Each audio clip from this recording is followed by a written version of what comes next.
Assalamualaikum warahmatullahi wabarakatuh. Perkenalkan kami dari kelompok mengenai expenditure cycle part 2 akan membahas mengenai perusahaan dari Omega Electronic.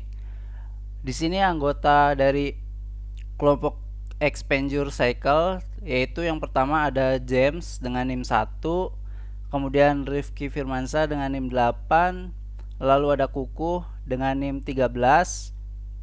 Kemudian ada Bambang dengan NIM 14. Lalu ada Kevin dengan NIM 22. Ada Monik dengan NIM 41 dan Endang dengan NIM 73.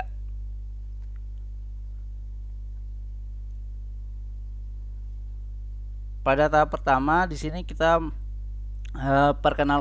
perkenalan dulu mengenai expenditure cycle part 2. Expenditure cycle part 2 ini merupakan rangkaian kegiatan bisnis dan operasional yang berhubungan dengan subsistem penggajian dan subsistem aset tetap.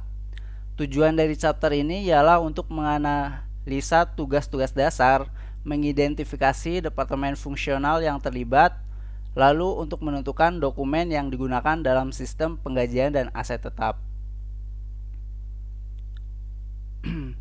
Pada kasus kali ini kami menggunakan perusahaan Alpha Omega Electronic yang dimana perusahaan tersebut didirikan pada tahun 1978 sebagai perusahaan teknik pengondisian udara atau manufaktur.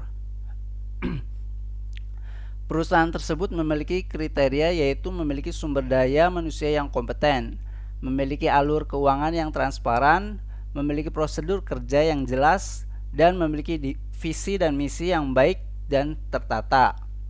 Perusahaan tersebut menghasilkan beberapa produk, diantaranya desain dan pelaksanaan teknik proses, proses dan peralatan pemanasan, pengeringan dan pendinginan, pemanas minyak panas dan pendidih uap. Lalu kemudian ada peralatan pembersih udara, penukar panas, dan peralatan proses serta pemulihan panas untuk gas dan cairan. Selanjutnya di sini ada ERD penggajian yang akan diterangkan oleh saudari Monik. Silakan. Setelah kita mengetahui introduksi dari perusahaan Alpha dan Omega, kita akan membahas ERD penggajian. Di sini saya membuat ERD penggajian sesuai dengan DFD yang telah dibuat oleh teman saya tentang DFD penggajian. Saya mempunyai 5 aktor, yaitu golongan, karyawan, gaji, slip gaji, dan direktur penggajian.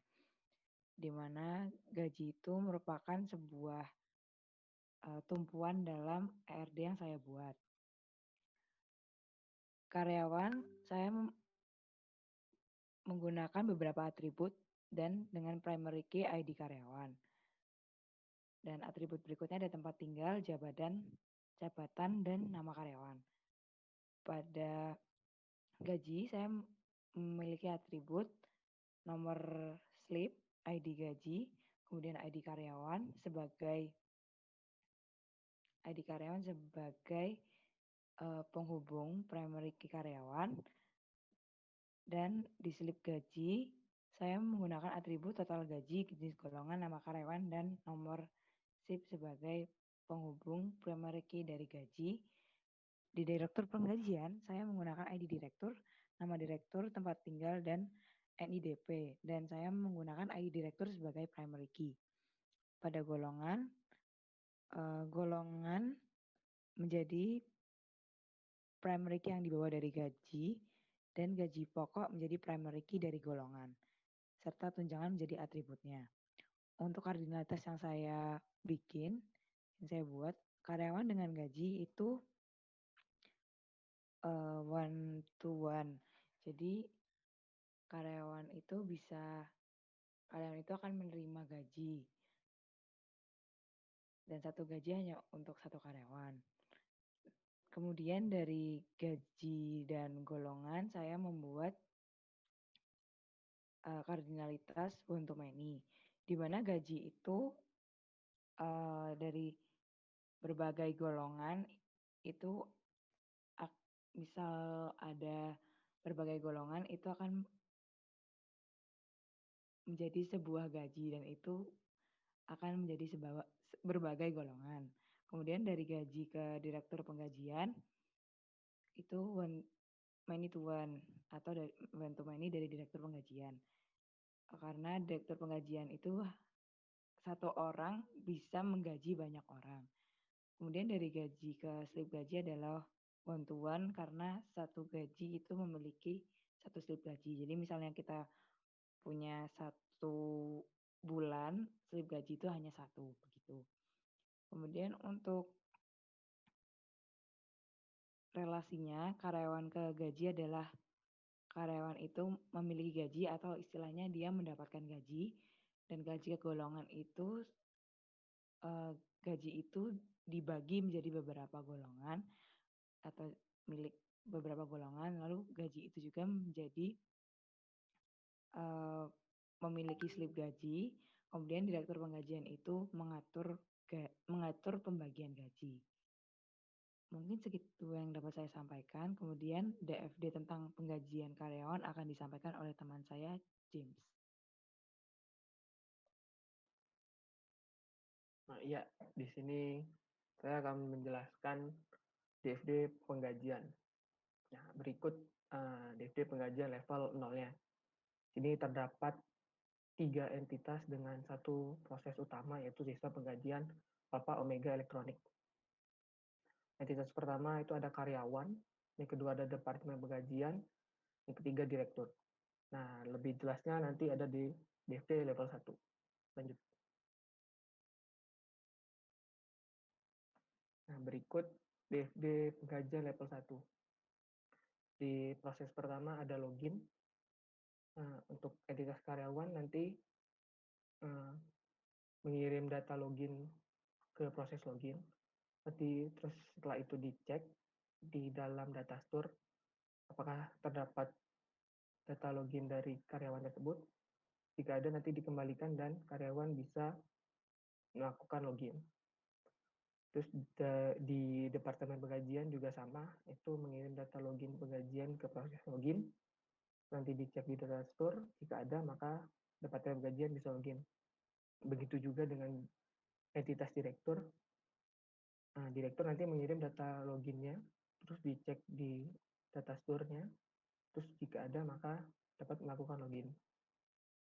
Proses kedua itu ada pemasukan data. Pemasukan data ini dilakukan oleh entitas karyawan, yaitu entitas karyawan nanti menginput tarif asuransinya, terus data waktu dan kehadiran ketika kerja, terus gaji yang ditahan. Data-data tersebut nanti disimpan di dalam data store data induk penggajian. Nah, jika data masuk, maka akan mendapatkan pesan yaitu data diterima. Terus yang proses ketiga itu ada validasi data waktu dan kehadiran. Di sini ada entitas departemen penggajian yang akan mengakses data gaji yang ditahan, data waktu dan kehadiran karyawan, terus tarif asuransi dari karyawan tadi di data induk penggajian. Terus nanti data diterima ke departemen penggajian. Departemen penggajian melakukan validasi, pengecekan apakah benar ada gaji yang ditahan atau tarif asuransi yang dimasukkan itu benar, apakah juga data waktu dan kehadiran sudah benar. Jika sudah, nanti akan mengkonfirmasi data tersebut ke dalam proses, terus proses juga akan menyimpan lagi ke data induk penggajian. Terus selanjutnya yang ada proses keempat, yaitu mengeluarkan penggajian. Di sini departemen penggajian mengirim gaji kepada karyawan melalui proses tersebut jika dari validasi tadi telah benar. Maka gajinya akan dikirim ke karyawan. Terus yang terakhir yaitu proses kelima, ada laporan. Ini entitas departemen penggajian dan mengirimkan laporan penggajian ke proses laporan. Itu disimpan ke data store laporan. Setelah itu entitas direktur akan mengakses ke proses laporan, terus proses laporan akan memintanya ke datastur, terus akan mengirim kembali ke direktur. Nah, begitu saja DFD penggajian. Nah, selanjutnya saya serahkan ke rekan Bambang Budi Setiawan. Ya, kali ini saya akan menjelaskan mengenai flowchart penggajian di perusahaan Omega tersebut. Di mana di sini terdapat karyawan, departemen penggajian, sistem, dan juga direktur. Diawali dari karyawan yang masuk ke sistem dan langsung dicek berdasarkan database yang tersedia untuk karyawan. Jika berhasil, maka masuk ke proses penginputan data, namun jika tidak, maka akan selesai. Nah, setelah selesai, maka dokumen tersebut dikumpulkan, lalu dimasukkan lagi ke dalam sistem pada database data induk penggajian. Kemudian dari sistem tersebut dilakukan validasi oleh Departemen Penggajian, yang mana Departemen Penggajian harus masuk terlebih dahulu ke dalam sistem, yang lalu kemudian dicek lagi, di mana ketika dicek, jika sesuai maka akan masuk ke tahap validasi, namun jika tidak akan selesai. Saat masuk di tahap validasi di bagian Departemen Penggajian, maka Departemen Penggajian akan melakukan rekapan data berdasarkan data-data yang dibutuhkan, di mana di sini terdapat data kehadiran karyawan dan juga tarif gajian serta waktu. Nah, jika sudah dilakukan rekapan, akan menghasilkan dokumen hasil rekap, yang mana untuk selanjutnya dilakukan konfirmasi rekapan tersebut kepada karyawan. Kemudian karyawan akan menerima hasil konfirmasi yang telah direkap sebelumnya. Nah, jika konfirmasinya memiliki status berhasil, maka akan lanjut ke proses pembagian atau penggajian yang dilakukan oleh Departemen Penggajian tersebut. Namun jika tidak, akan selesai.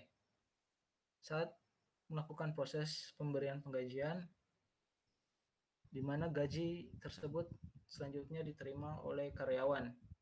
Lalu karyawan berdasarkan data-data yang sudah didapatkan dari Departemen Penggajian memberikan gaji kepada karyawan akan dikumpulkan ke dalam dokumen laporan penggajian, yang mana untuk selanjutnya akan dimasukkan ke dalam sistem melalui database yang sudah disediakan berupa laporan.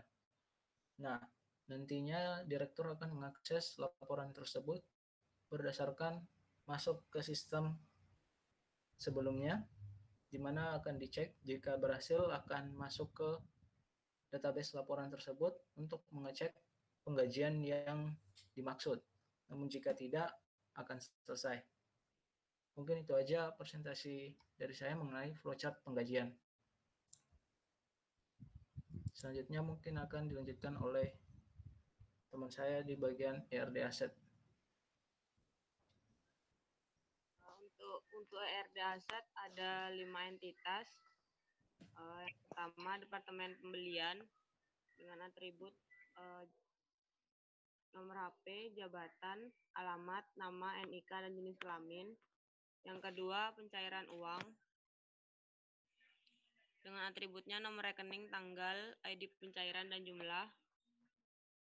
Yang ketiga Departemen Keuangan dengan atribut nama, NIK, alamat, jenis kelamin, nomor HP, dan jabatan. Yang selanjutnya data pembelian dengan atribut proses pembayaran, tanggal, nama barang, jumlah, ID pembelian, dan entitas yang terakhir data keuangan dengan atributnya ID, jenis pengeluaran, tanggal, dan jumlah pengeluaran. Dengan kardinalitas dari Departemen Pembelian ke data pembelian itu one to many. Jadi dari Departemen Pembelian itu dapat melakukan banyak pembelian. Lalu dari data pembelian itu ke Departemen Keuangan itu one to one. Jadi satu data pembelian itu akan masuk ke Departemen Keuangan.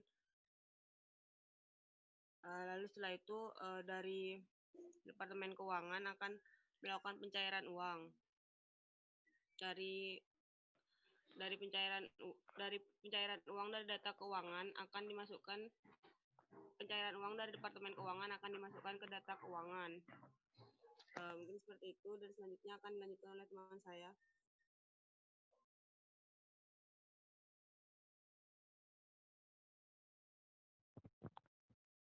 Di DFD aset ini sendiri di level 0 terdapat 3 entitas, yaitu Departemen Pembelian, Departemen Keuangan, dan Manajer.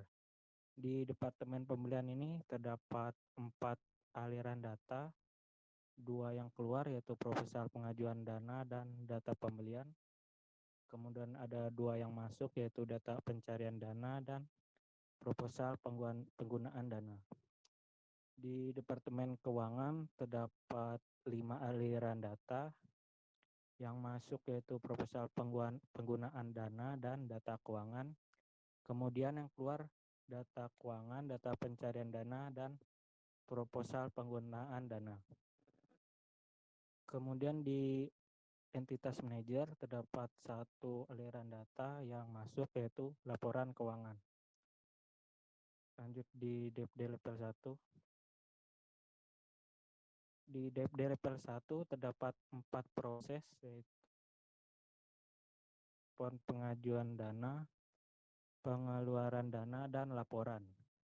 Di proses pengajuan dana ini, Departemen Pembelian akan memberikan proposal pengajuan dana yang kemudian diterima oleh Departemen Keuangan. Kemudian di proses pengajuan dana, proposal pengajuan dana yang diterima Departemen Keuangan akan dikirimkan kembali atau respon dari Departemen Keuangan yang akan diterima kembali oleh Departemen Pembelian. Di proses pengeluaran dana, pengajuan dana yang diterima akan data pencarian dana yang diberikan Departemen Keuangan akan diberikan ke Departemen Pembelian, dan juga Departemen Keuangan akan menginputkan data keuangan yang telah dikeluarkan. Di Departemen Pembelian, data pembelian yang telah digunakan atau terpakai akan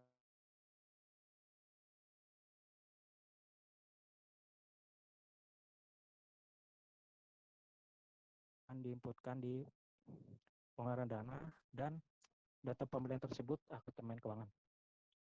Di proses ini juga terdapat data store, yang mana data keuangan tersebut akan masuk ke data store data keuangan, kemudian akan mengkonfirmasikan kembali data keuangan tersebut ke proses pengeluaran dana. Kemudian terdapat juga data store data pembelian, yang mana dari Departemen Pembelian tersebut data pembeliannya akan masuk ke data store data pembelian.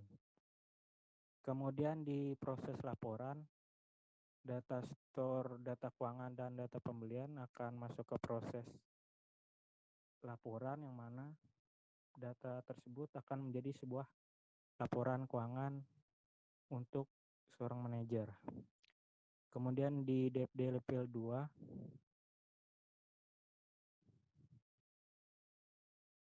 di DFD level 2, proses pengeluaran dana terpecah menjadi pengeluaran dana yang diberikan dan juga pengeluaran dana terpakai.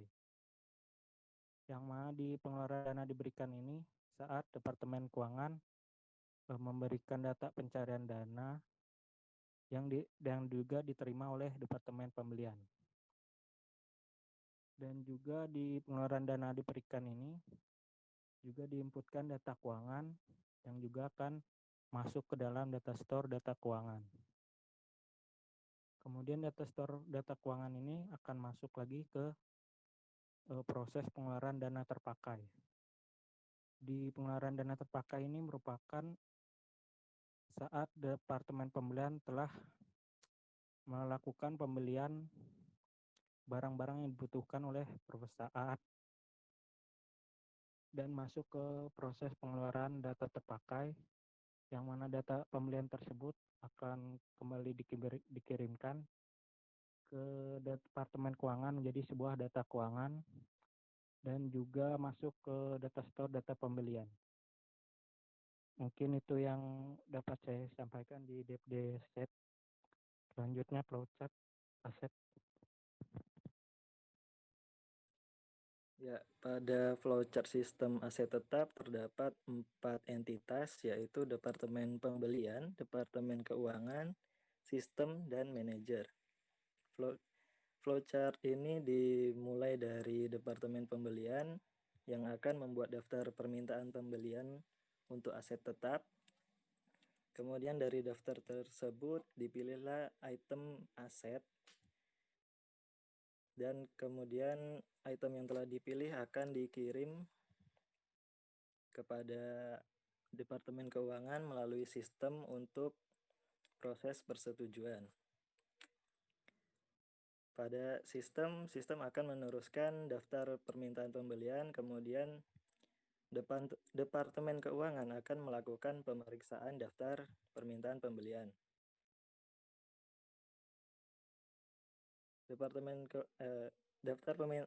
Apabila daftar permintaan pembelian disetujui, maka akan berlanjut ke proses selanjutnya. Bila tidak disetujui, maka akan end atau selesai.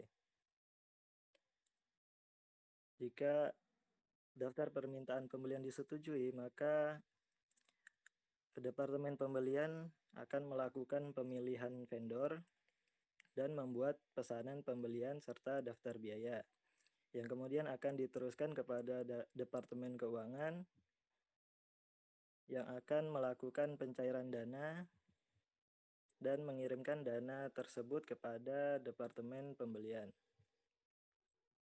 Selanjutnya, Departemen Pembelian akan melakukan pembelian aset dan melaporkan data pembelian tersebut kepada Departemen Keuangan yang kemudian akan melakukan pencatatan aset tetap serta laporan keuangan dan diteruskan ke sistem yang akan membuat laporan keuangan secara otomatis. Kemudian sistem akan meneruskan laporan keuangan tersebut kepada manajer, dan manajer menerima laporan keuangan. Selanjutnya end atau selesai.